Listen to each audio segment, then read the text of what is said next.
बड़ा सवाल उठता है कि आखिर अवैध कॉलोनियों के इस जाल के लिए कौन जिम्मेदार है।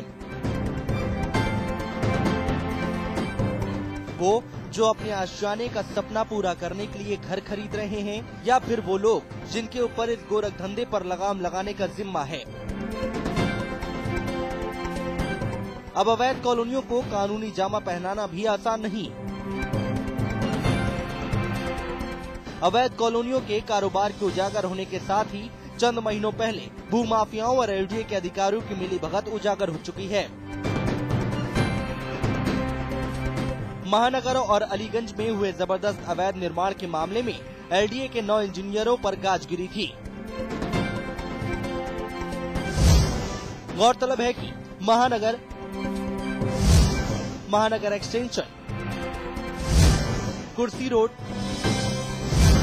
अलीगंज और चंद्रलोक कॉलोनी में मात्र 4 से 5,000 वर्ग फीट भूमि पर ग्रुप हाउसिंग बनाई गई, जो कि पूरी तरह से अवैध है।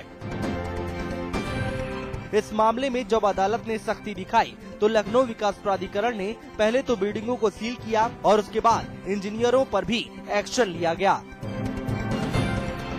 मात्र एक ऐसा एक्ट धारा दी गई है जो वहाँ रहने वाले लोगों के पक्ष में है कि अगर मोहल्ला बस जाता है या कोई मकान बन गया है तो एलडीए के अधिकारी चाहें तो उसको सेक्शन 30 के तहत उसको रेगुलर कर सकते हैं कॉलोनी को। वो भी नहीं करते हैं। उनके एक्शन इन एक्शन दोनों की वजह की सजा जो है वो आम जनता भुगतती है जो उन कॉलोनीज में रहते हैं। तो मैंने जो कोर्ट से डिमांड की थी वो यही की थी कि इस तरह की चीजें जो है एलडीए के अपने दायित्व तो न निभाने के कारण ऐसी स्थिति उत्पन्न हुई है। तो अब तक जो भी कॉलोनी बन गई है उसको इस एक्ट में उनको जो प्रावधान दिया गया है कि वो चाहे तो इन कॉलोनीज को रेगुलर कर सकते हैं। बड़े पैमाने पर होने वाले अवैध कॉलोनियों के कारोबार को देखते हुए मिलीभगत की बात सही साबित होती दिखाई देती है। तो वहीं सवाल भी खड़ा होता है कि नियमों की अनदेखी करके अवैध कॉलोनियों के खेल में शामिल होने वाले जिम्मेदार अधिकारियों पर कार्रवाई क्यों नहीं होती। कहीं इसके पीछे रसूखदार हस्तियों का हाथ तो नहीं। जो भी इस तरह की कॉलोनी काटते हैं तो उनका ये दायित्व होता है कि वो वहाँ पे सड़क की व्यवस्था करें, नाली बनाएं, इलेक्ट्रिक पोल दें और कॉमन फैसिलिटीज के लिए स्थान छोड़ें, चाहे वो पार्क हो, चाहे ट्रांसफार्मर रखने की जगह हो, चाहे कूड़ा फेंकने की जगह हो। ये सब चीजें करनी चाहिए। प्रायः वो लोग नहीं करते हैं, जिसके कारण खाली प्लाट में लोग कूड़ा फेंकते हैं और मतलब जो भी जगह खाली मिल जाती है वहां पे गंदगी होती है, जिसको लेकर के परेशानियां होती हैं। नाली वगैरह का ठीक न बनी होने के कारण ड्रेनेज सिस्टम जो है पुअर होता है, जहां का पानी निकलने का कोई प्रबंध नहीं होता तो समस्याएं खड़ी होती हैं। चूंकि नगर निगम की अपनी सीमाएं हैं, एक निश्चित बजट के अंतर्गत रह करके नगर निगम को कार्य करना होता है। ऐसी स्थिति में जहां तक संभव हो पाता है निश्चित रूप से जो है ये देखा जाता है कि किसी को नगर निगम क्षेत्र में रहने वाले किसी भी कॉलोनी वासी को कोई असुविधा ना हो।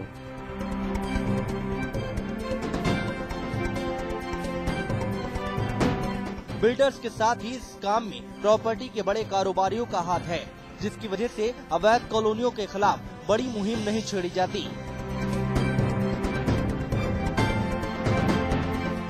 और सस्ते प्लॉट के झांसे में आकर अपने आशियाने का सपना पाले हजारों मासूम लोग इनके जाल में फंस रहे हैं। सौरभ सानी के साथ अमितेश श्रीवास्तव, लखनऊ समाचार प्लस।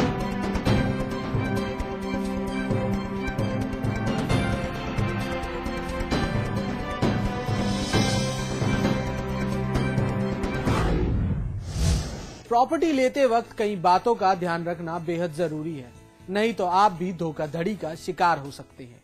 कई भूमाफिया ऐसे हैं जो आपको बड़े सपने दिखाकर आपको चूना लगा सकते हैं। आइए जान लेते हैं कि किन किन बातों का ध्यान रखना बेहद जरूरी होता है।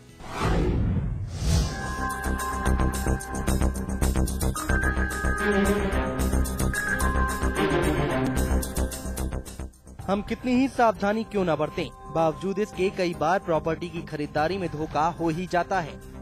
ऐसे में जब आप इन्वेस्ट करें तो कुछ दस्तावेजों की जांच जरूर कर लें, नहीं तो आगे आने वाले वक्त में आपको बेहद ही परेशानी उठानी पड़ सकती है। प्रॉपर्टी का सौदा करते समय उसकी कानूनी पड़ताल करना बेहद जरूरी है। जमीन के सौदे में धोखाधड़ी से बचने के लिए खरीदारों को ये पता कर लेना चाहिए कि जिस जमीन या फ्लैट को वो खरीद रहे हैं उस पर कानूनी हक किसका है, प्लान मंजूर है या नहीं। किसी भी अपार्टमेंट या बिल्डिंग में फ्लैट खरीदने से पहले ये पता कर लें कि स्थानीय प्राधिकरण ने बिल्डिंग प्लान को मंजूर किया था या नहीं। आपको ये भी पता करना चाहिए कि जिस फ्लैट को आप खरीद रहे हैं वो प्लान के मुताबिक बनाया गया है या उसमें तब्दीली की गई है। कुछ प्रमाण देखें। प्राधिकरण किसी बिल्डिंग के निर्माण के लिए मंजूरी देते वक्त नामंजूरी सूचना पत्र भी देता है। इसमें बताया जाता है कि किन कारणों से बिल्डिंग प्लान को नामंजूर किया जा सकता है। Stamp duty.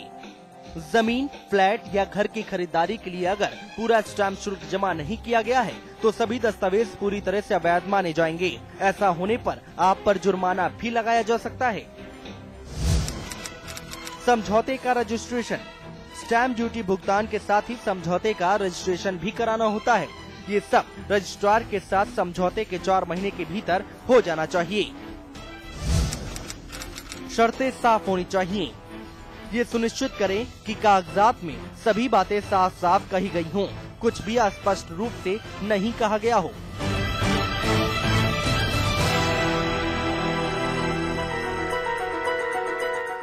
सौरभ सानी के साथ अमितेश श्रीवास्तव, लखनऊ समाचार प्लस।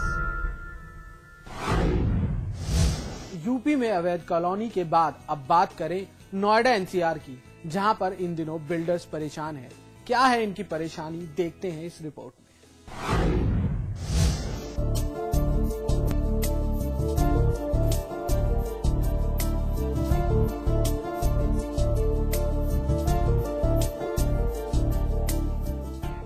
नोएडा एनसीआर के छोटे बिल्डर्स इन दिनों परेशान हैं।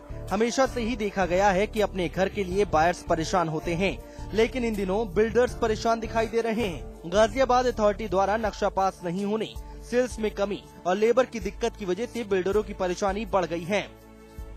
गाजियाबाद में एक तरफ जहां अथॉरिटी ने नए नक्शे पास करने पर रोक लगा दी है, वहीं नक्शा पास कराने की फीस भी बढ़ा दी गई है। नोएडा में बढ़ती कीमत की वजह से डिमांड काफी गिर गई है। गाजियाबाद डेवलपमेंट अथॉरिटी में इस समय नए मकानों के लिए नक्शा पास कराने पर रोक है और इसकी फीस भी बढ़ाई जा चुकी है। इस समय 350 वर्ग मीटर के एक प्लॉट में कंस्ट्रक्शन कराने में अथॉरिटी की औपचारिकता पूरी करने में करीब 11 लाख रुपए खर्च आता है। लोगों की माने तो इस समय अथॉरिटी में नए नक्शे पास नहीं हो रहे हैं और इस वजह से काम बहुत धीमी रफ्तार से चल रहा है। उम्मीद है कि जनवरी में अथॉरिटी में नए नक्शे पास होने शुरू हो जाएंगे।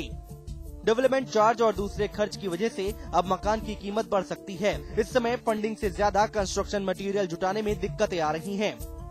इन दिनों सीमेंट की कीमत कम रहती है और डस्ट रोडी का दाम भी मार्च की तुलना में निचले स्तर पर रहता है, पर इस बार कंस्ट्रक्शन मटेरियल में सप्लाई में मुश्किल आ रही है। वहीं बात करें नोएडा की, तो नोएडा में इन दिनों काम काफी धीमी गति से चल रहा है। आमतौर पर दिसंबर में बिल्डिंग कंस्ट्रक्शन मटेरियल बहुत आसानी से मिल जाता है और रेट भी ठीक होते हैं, पर इस बार हालात बिल्कुल उलट हैं। यानी इन दिनों कंस्ट्रक्शन के काम में काफी दिक्कतें आ रही हैं, जिससे बिल्डर्स काफी परेशान दिखाई दे रहे हैं।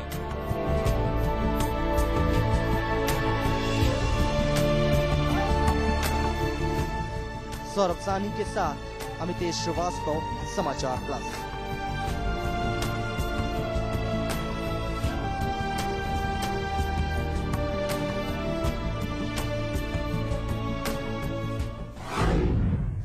हमारे इस खास प्रोग्राम में आज के लिए बस इतना ही। समाचार प्लस पर खबरों का सिलसिला जारी रहेगा।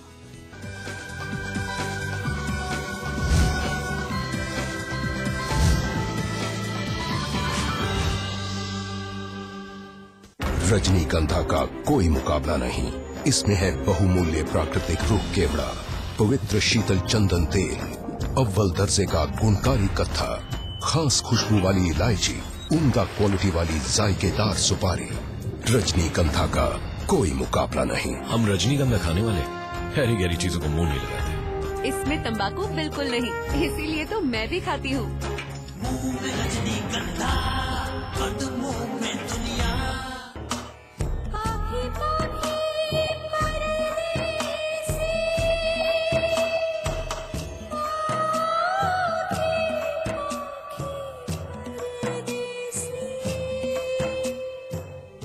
देखिए अधूरी दास्तां रात 8:30 बजे सिर्फ समाचार प्लस पर। सौंफ, इलायची, खजूर सब एक से बढ़कर एक हैं, मगर कोई अपना बड़प्पन नहीं जताता। रहो हमेशा पास पास। एमपी अजब है, सबसे गजब है, एक नहीं दो नहीं सैकड़ों यहाँ शेर हैं, पेच में था मोगली का नाम 12 सिंह है। एमपी अजब है, मांडू का महल है कि जहाज है, कोई तो बताए। जय विलास के झूमर संग 10 हाथी लटके, सोच के सर चकराए। एमपी अजब है, अरे सबसे गजब है, संगमरमर खुदता नहीं, छूटा आसमान है, और साची देता सबको शांति का फरमान है। एमपी अजब है, अरे सबसे गजब है। स्वाद बड़ी चीज है, स्वाद से बढ़कर कुछ नहीं। तुलसी सादा पान मसाला। यूपी के नौजवानों के लिए बड़ी खबर, सरकार ने किया 24,000 जवानों की भर्ती का फैसला। पुलिस, पीएससी, फायर ब्रिगेड में होगी भर्तियां। उत्तराखंड में शिक्षा मंत्रों के मानदेय में 3,000 रुपए का इजाफा मानदेय के रूप में अब मिलेंगे 13,000। प्रमुख सचिव ने जारी किया आदेश। गाजियाबाद में 31 वकीलों समेत 2,500 लोगों के खिलाफ केस दर्ज। हाई कोर्ट की बेंच की मांग को लेकर किया था प्रदर्शन। कुंभ मेले की शुरुआत से पहले राधे मां को फिर से घोषित किया जा सकता है। महामंडलेश्वर जूना अखाड़ा कर रहा राधे मां का निलंबन वापस लेने की तैयारी। नैनीताल जेल में हत्या आरोपी कैदी पर जानलेवा हमला, कैदी की हालत गंभीर, घायल ने राठी गैंग के शूटरों पर लगाया आरोप। बरेली में चाकुओं से गोदकर 23 साल के आरटीआई कार्यकर्ता की हत्या, पीडीएस में फर्जीवाड़े का किया था खुलासा। कोटेदार समेत 2 के खिलाफ हत्या का केस दर्ज, आरोपी फरार। देहरादून में प्रेमी से दूर होने पर प्रेमिका ने की खुदकुशी, खबर मिलने पर प्रेमी ने भी कार समेत नाले में कूदकर दी जान। सहारनपुर में दूषित पानी पीने को मजबूर हैं गांव के लोग। दूषित पानी पीने से गंभीर बीमारियों की आशंका, लेकिन चैन की नींद सो रहा प्रशासन। नागपुर टेस्ट की दूसरी पारी में इंग्लैंड ने 3 विकेट गंवाए। 326 रन पर टीम इंडिया ने की है पारी घोषित। और आज है विजय दिवस। दिल्ली में अमर जवान ज्योति पर रक्षा मंत्री ने शहीदों को दी श्रद्धांजलि। 16 दिसंबर 1971 को 93,000 पाकिस्तानी सैनिकों ने किया था सरेंडर।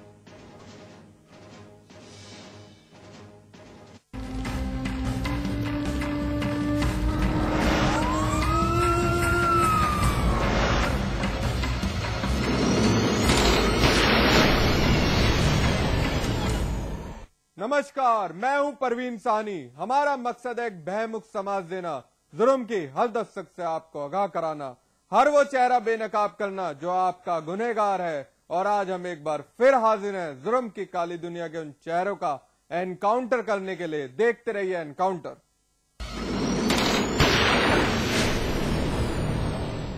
उत्तर प्रदेश में अपराध चरम पर हैं। लूट, डकैती, बलात्कार, हत्या यहां आम बात हो गई है। कत्ल की ताजा वारदात गाजियाबाद से जुड़ी है। एक व्यापारी का कत्ल हुआ है। कातिल कौन थे, किस लिए वारदात अंजाम दी गई, पुरानी रंजिश थी या फिर कोई लेन देन, पुलिस की तहकीकात जारी है।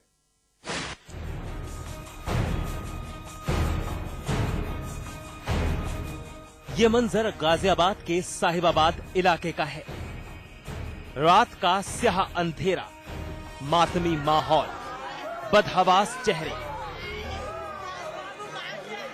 ये माहौल इस खामोश रात की खामोशी को और भी खौफनाक बना रहा है। ये भीड़ जुटी है इलाके के विशाल शूज हाउस के बाहर। दुकान तो खुली है लेकिन कस्टमर नहीं, बल्कि